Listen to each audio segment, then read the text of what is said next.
Kronologi Johan Sitorus bunuh pacara. Sayang kali aku sama kamu sambil tusukan obeng. Entah apa yang merasuki jiwa Johan Sitorus. Pria 30 tahun asal Pematang Siantar ini nekat mengakhiri kekasih hatinya Juliana Sihombing Lumbantoruan alias Maya Sihombing, 28, hanya gegara cemburu tak jelas. Kasat Reskrim Polres Pematang Siantar, Ibtu Sandi Riz Akbar menyampaikan bahwa Johan terus sulut emosi usai melihat chat yang ada di handphone Maya Sihombing. Hubungan antara pelaku dan korban adalah sepasang kekasih.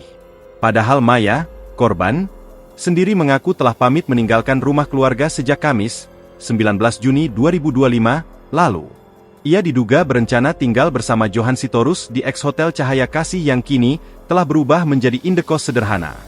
Hubungan asmara yang telah terjalin sekitar 7 tahun antara Maya dan Johan, pria bertubuh kurus krempeng itu, berakhir tragis. Pertengkaran hebat meletus di dalam kamar kos itu, dipicu oleh kecemburuan tak beralasan yang membakar hati Johan.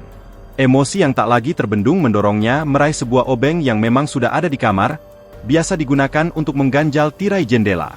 Dengan sebuah bisikan yang memilukan, "Minta maaf aku ya, sayang kali aku samamu," Johan secara keji menusuk Maya sebanyak 1 kali.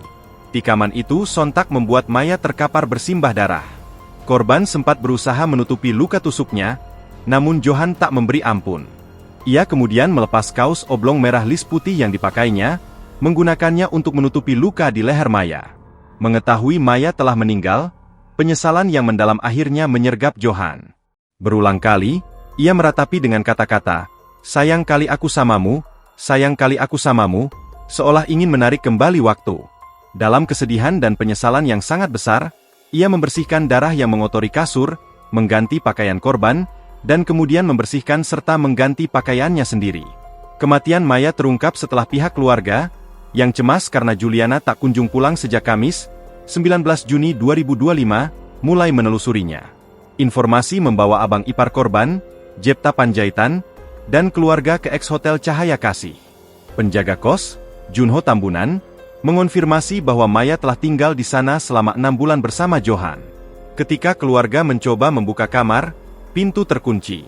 Tiba-tiba, seorang pria berlari keluar. Jepta dan keluarga dengan sigap mengejar dan menangkap Johan Sitorus. Awalnya, mereka membawa Johan ke Polsek Siantar Utara untuk membuat laporan orang hilang.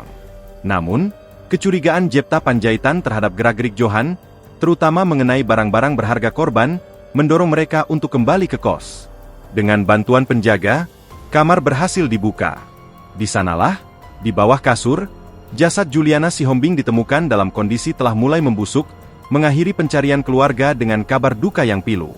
Jasad korban segera dievakuasi ke instalasi forensik dan mediko-legal RSUD Jasamen Saragih pada Sabtu malam, 21 Juni 2025. Download Tribun X sekarang, menghadirkan lokal menjadi Indonesia.